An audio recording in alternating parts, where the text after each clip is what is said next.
desk rejected, lack of references. Have you ever submitted a truly groundbreaking, original research paper, only to have it desk rejected before it even reaches peer review? And the reason given by the editor? You didn't cite enough previous work. Or worse, you didn't cite any recent papers from our journal.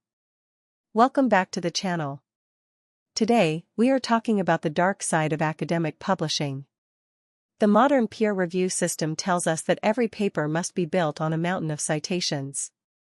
If you don't cite the authorities, the recent papers, or the top journals, editors claim you simply don't know the field. But what if you are creating an entirely new field? By demanding that every new idea be tethered to old literature, journals are actively killing pioneering, paradigm-shifting work. Today, we are diving into a brilliant series of 4 recent papers by researcher Yue Liu, published on SSRN. These papers challenge the very foundation of the academic citation system. They argue for true academic freedom, including the right for reviewers to self-cite, the right for authors to self-cite, and most controversially, the right to not cite any papers at all. The right to not cite and the SCI Impact Factor game. A zero turning into a spark of innovation, then being crushed by a giant SCI stamp. Let's start with Yue Liu's paper, The Right to Academic Freedom, Why Scholarly Articles Should Not Require Citations. If you submit a paper with 0 citations today, journals will immediately reject it. Their official excuse is that all work needs background context, and a lack of citations shows you are unfamiliar with the field. But Liu points out the hidden truth: this isn't about scientific rigor. It's about the SCI impact factor. Journals force you to cite papers within their specific field, or their own journal, to artificially inflate their impact factors. What is the result of this? It creates massive barriers for newcomers, especially interdisciplinary scholars who are bringing fresh perspectives from outside the established bubble. It forces researchers to play a game of academic politics, bowing down to gatekeepers instead of focusing on pure innovation. The truth about self-citation. Split screen showing author self-citation versus reviewer self-citation with green check marks. This brings us to the stigma around self-citation. In 2 separate papers, Liu tackles this head-on: self-citation versus external citation in academic publishing and editorial authority versus reviewer integrity. Currently, if an author cites their own previous work, they are often accused of artificially boosting their metrics.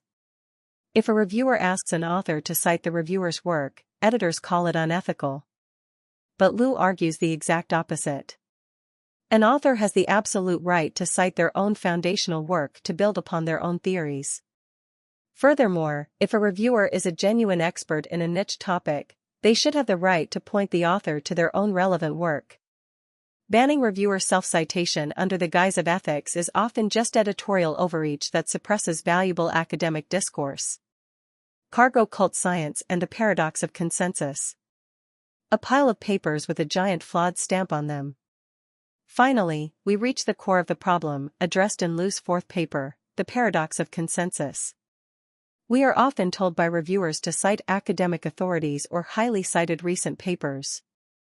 But Liu highlights a critical logical fallacy: the quantity of citations cannot validate flawed logic.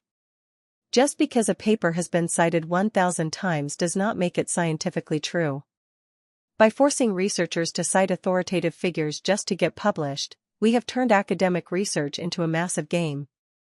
As the great physicist Richard Feynman called it, it has become cargo cult science. We are going through the motions, following the rituals of formatting and citing, without actually doing the rigorous, independent thinking that leads to true discovery. When citations become a metric for success rather than a tool for truth, science suffers.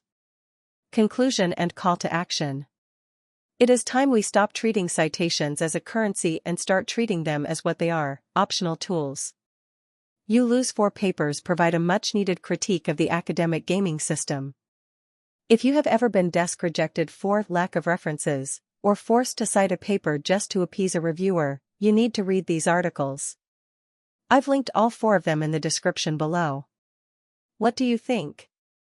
Should authors have the right to publish papers with 0 citations? Let me know your experiences in the comments. Don't forget to like, subscribe, and share this video with your fellow researchers. Until next time, keep questioning the consensus.